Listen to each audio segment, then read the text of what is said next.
Hey, what's good, fellas? It's your boy Tacho here, and we are back for some more Fire Emblem Heroes. Alright, so maintenance is over, and we've got pretty much everything from the data mine. We got the refines for all of these lovely distant counter units. Long awaited, so glad they finally did this. And we also have the stats for the units on the upcoming Fallen Heroes banner, as well as information for Orson, who is going to be our Grand Hero Battle unit. So without any further ado, let's just hop right in, and we're going to start things off as usual with the distant counter refines. So shoutouts to the homie Phoenix Master 1, of course, for this wonderful infographic here. Very neat and very well displayed. So we're going to start all the way on this corner here with the one and only Ike himself. Alright, so Ragnell's refine, I am very hyped for this. 16 might, 1 range, HP up 3. Oh, actually, let me tell you guys right now, this HP up 3 is pretty good for him. Because Resplendent Ike, with maximum investment, like max Dragon Flowers, max Merges, and Summoner support, he gets up to 75 HP, which is still targetable by the fully upgraded Panic Manor. So you get this HP up 3, and all of a sudden he can avoid that now. That's pretty juicy, honestly. Very nice little bonus there. Okay, so he keeps distant counter, accelerates special trigger, and at the start of combat, if unit's HP is above or equal to 25%, grants all stats plus 4 during combat. Alright, so it's not like the craziest refine. It's not paragraphs long like some of the new perf weapons we get, but it's basically everything that he needs to succeed. Already having distant counter was very good, and it's... I know it's like a meme that they didn't want to refine distant counter weapons for so long, but there is a pretty good reason why they didn't want to do it, and it's because distant counter is just very good to have as a weapon, because then you're free to run whatever you want in the A slot, and the A slot passives are getting so bananas now. So it's understandable, but still a very solid refine, definitely good for him. So for Resplendent Ike, the -1 special trigger, that's going to bring Aether down to a 4-hit for him. So you could run him with Brave Lucina and pull off the classic Brave Lucina and Brave Ike combo. So you can get that quick Aether and counter the foes right away. Or you could use, like this guy, he doesn't need breath skills anymore with the legendary Ike, because Radiant Aether 2, and then you couple that with -1 special trigger. So as soon as he gets counter hit, regardless of breath skills or anything, he's just going to counter attack immediately with Radiant Aether. So both of these Ikes are definitely going to benefit from the -1 special trigger and the all stats up 4, of course. So very nice there.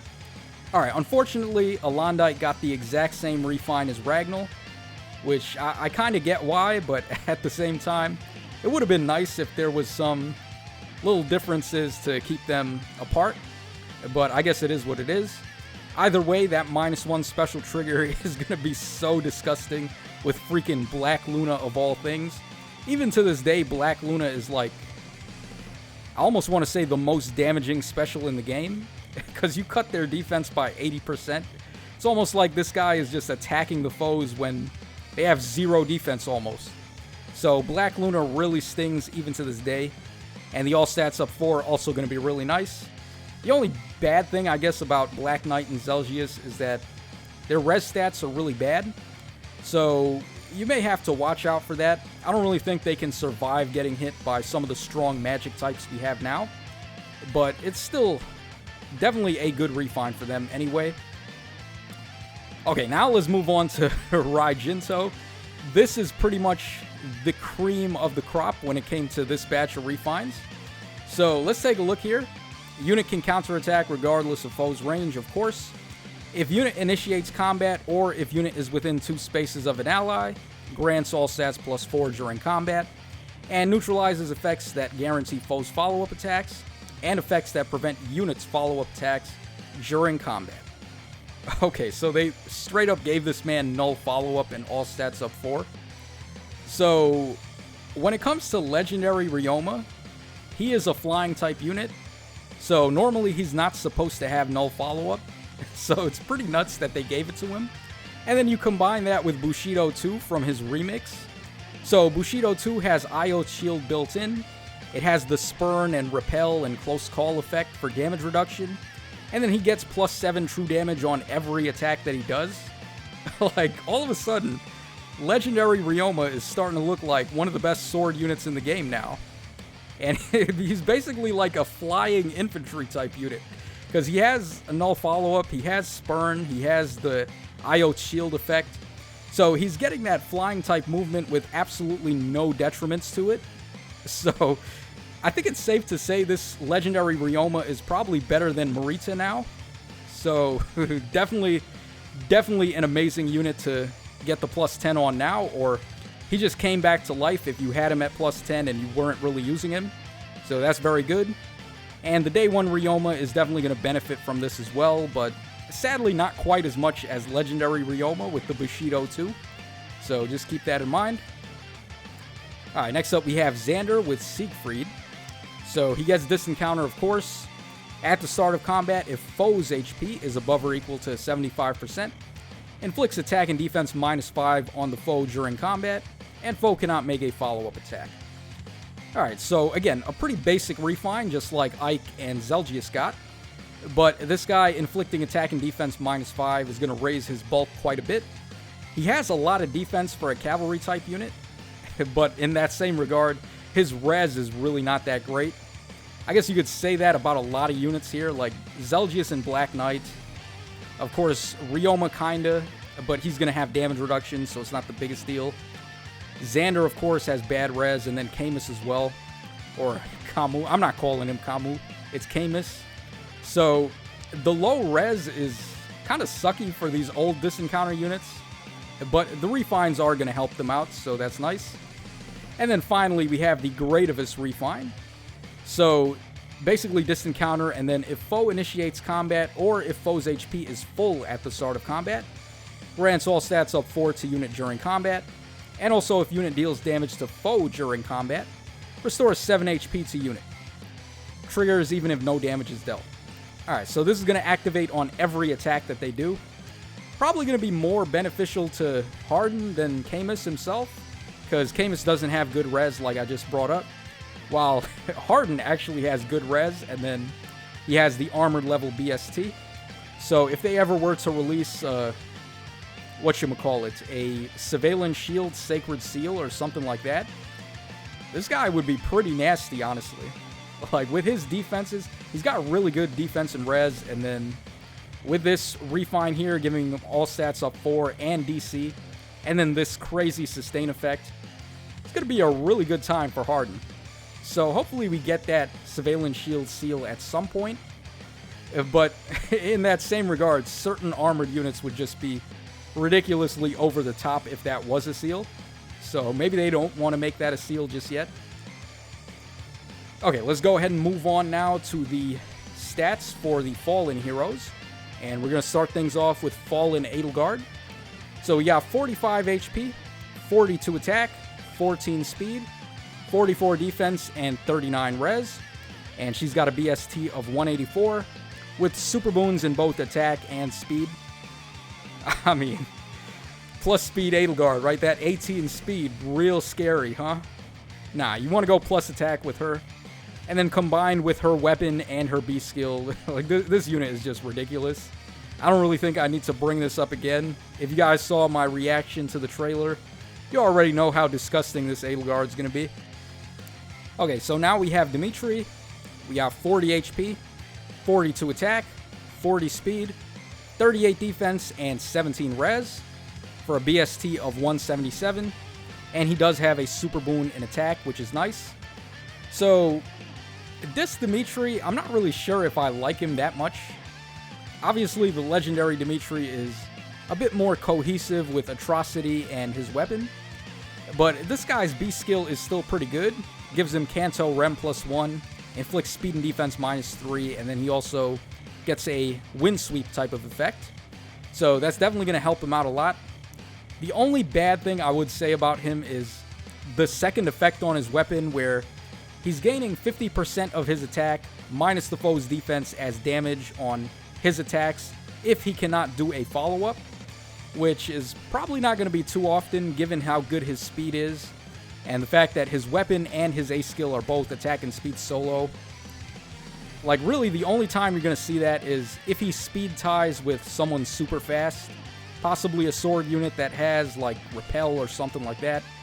And then a unit that has wary fighter or sturdy impact or whatever.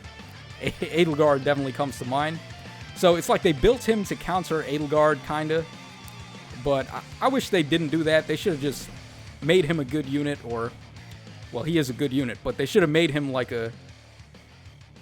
more like well-rounded against multiple different matchups as opposed to countering one specific type of thing. Alright, next up we have the Morgan units, so let's go ahead and move over there.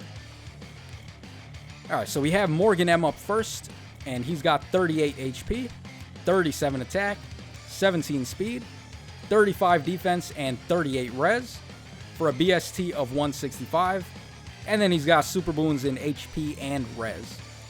Okay, so again, just like Edelgard, these units are super min-maxed. Nothing for speed, and then lots of attack, defense, and res. Unfortunately, though, this guy's HP is not very good.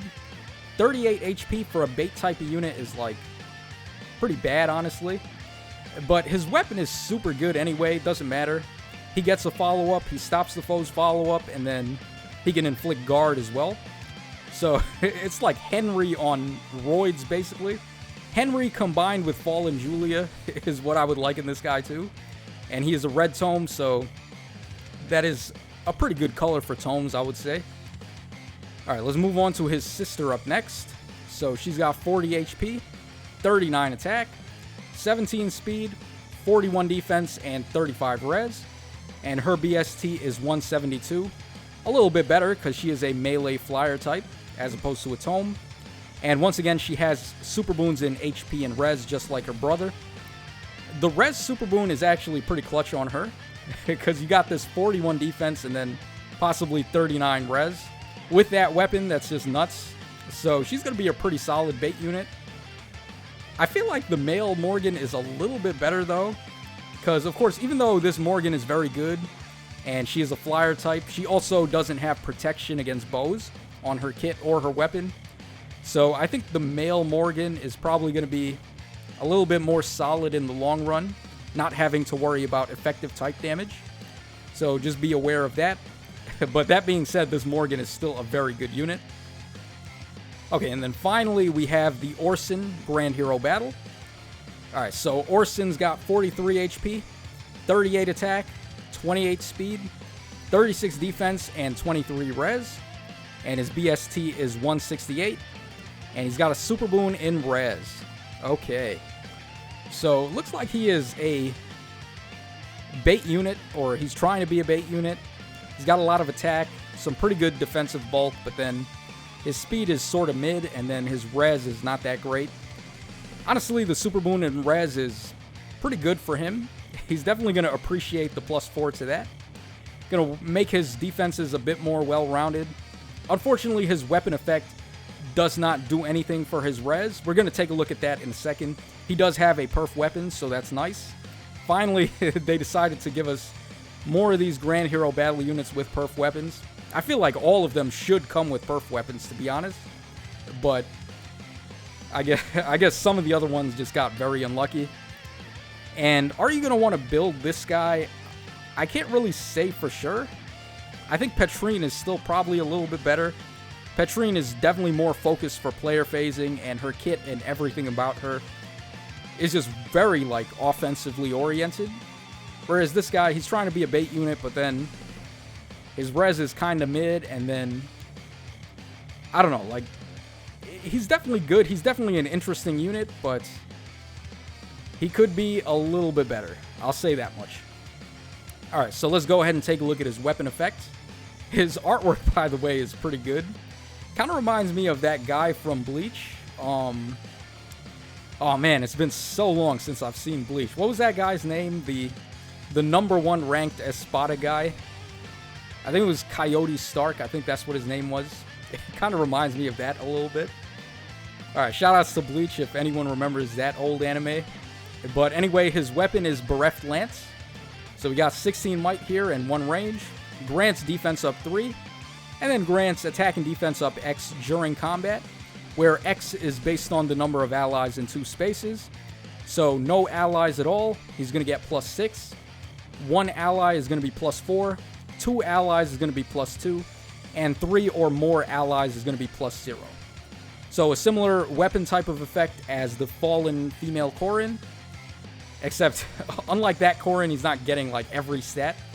So a little unfortunate there, just attack and defense, but attack and defense are his main stat focuses, so that would be good for fighting melee type opponents. And then if the number of allies in 2 spaces is less than or equal to 1, nullifies foes' bonuses. So a pretty good effect there as well for a bait type of unit. He's not shabby at all, but like I said, I just wish his res was probably a little better. So you could just give him distant counter and he'd be able to just dominate everybody basically. Alright, so here are his skills. We have Ignis at 4-star. We got Vantage 3 at 4-star. And then we have Rouse, Attack and Defense 3 at 5-star. Okay, so your boy was able to avoid the freaking chill attack curse, so that is good. But Rouse, Attack and Defense 3, up until this point, the Rouse skills have been premium fodder, but it does seem like they are more open to giving these out on 4-star demotes now, so that is good. The Rouse skills aren't bad as buff skills, but I feel like the way to go with C skills is to go with stuff like the smoke skills, or maybe even pulse smoke, or infantry pulse, or times pulse, or joint drive attack, or something like that. Anything that's going to grant you passive buffs as opposed to hard buffs like this. So, like the range skills would count as well. But, of course, +6 attack and defense without needing any other unit to give those buffs is definitely good. Okay, and then we have the inheritance restrictions for these new Menace skills. So, it looks like there are no restrictions at all. Pretty cool. You're going to be able to give these skills to anybody. I guess off the top of my head, who benefits from this? Probably staff-type units, because staff units just don't get anything. But the Menace skills are going to be pretty nice for them. Yeah, -6 attack and res, and then attack and res up 6. Where this one is attack and defense as opposed to res. Yeah, they're not too shabby. Very crazy stat swing, and then 4 space range is pretty bananas. But I do think, like, basically what I said with Orson probably comes true as well, where your C skills should probably be focused on passive buffs as opposed to in-combat buffs like this one. So the attack and res -6 are going to be blue buffs on the, or they're going to be red debuffs on the foe, and then attack and res up 6 are going to be blue buffs for him. So it would probably be better to run like a range skill or a joint drive or something like that, because those are going to stack, whereas these blue buffs and red debuffs don't really stack. They just go for whichever one is the highest. So just one thing to keep in mind, but regardless, these skills are very good, and no restrictions is also very good. So that is going to wrap us up for this batch of Datamines. We also got the update that increased the box space to 1,000. So that was a really nice update of them to do. I've played many gacha games and no one really does that. So definitely big ups to Insys for giving us a lot of box space there. And then we also got the update for My Hero, where you're free to change their weapon to whatever you want now. So that's going to be pretty fun, messing around with that in Mjolnir's Strike, especially after they add the new missions. So let me know in the comments section down below what you guys think of the new Datamines and the new refines and the new units. Which ones are your favorites? Let me know what you guys think. And that's all for tonight. So this is your boy Tatro signing out. Take care, fellas, and I will catch y'all again on the flip side.